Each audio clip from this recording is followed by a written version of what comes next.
Now ask yourself, can a man become a god? Alright, let's cut to the chase. What exactly is the Apotheosis project? Well, it's going to be a 2D action-adventure game with a sprinkle of RPG elements. And wait, where are you going? Hey, hold on. Alright, hey, just hear me out. This is going to be different. It's not going to be 16-bit. It's not going to be retro. We're going to do this a little bit differently. So just please, hear me out. Alright, so let me first off start by saying that I love concept art. I love drawing it. I love making it. I love looking at it. I mean, it just gets me excited about games. Alright, so a couple months ago I started throwing around this idea about a game with concept art at the forefront. You know, something so beautiful and stuff. I wanted it to be what you saw when you played the game as you moved around. And you know, a lot of games start out with good art and they don't end up that way. They're not as beautiful. So that's what I wanted. And then so I got that figured out, and then I had to decide on what I wanted to do with the movement, and that was when I came to the 2D action adventure, because it allowed me to make the game, you know, fast-paced and visceral, but then also smooth at the same time. And then something started to bother me about the whole thing. Traditionally, 2D games are linear, and early on, I had decided that I wanted there to be a lot of freedom for the player. And I had made this beautiful artistic thing, and it was being limited.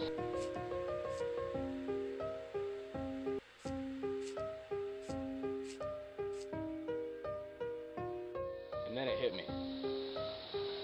Why should I let tradition dictate what I do? I had already thrown convention on its head by choosing such a unique visual style. Why not do it again? If you could move in any direction and see the world the way I had intended, then you could see every little bit of artistic detail that I was putting into it. Everything started to come together. This is when it really clicked. If something off in the distance intrigued you, then you could go there and eventually see it. Cities, mountains, forests, rivers, castles, towns, oceans, deserts. I mean, all these places you could go and visit. And, you know, has this even been done before? A 2D game that looks and moves like this? No, it hasn't. But I couldn't get out of my head. I started working on a concept build right away to see if it was even possible.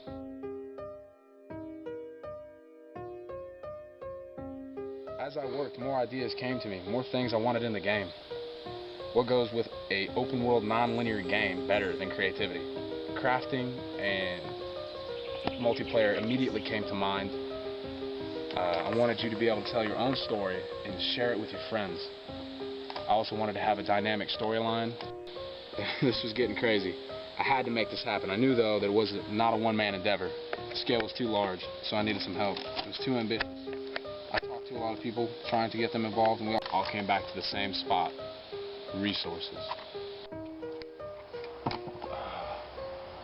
Alright, I need help. Plain and simple.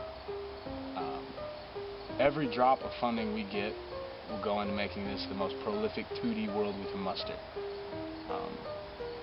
And if you could do me one favor, play the concept build, because once you see it move and play it, you'll know what I'm talking about.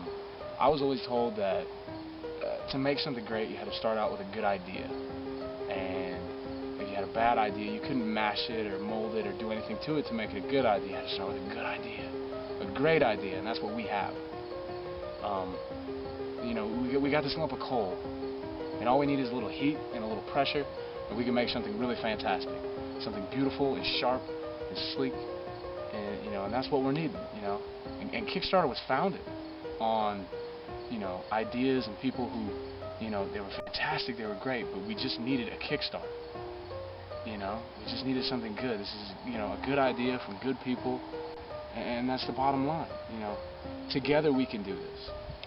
Together we can make this happen. You know, thank you for your time.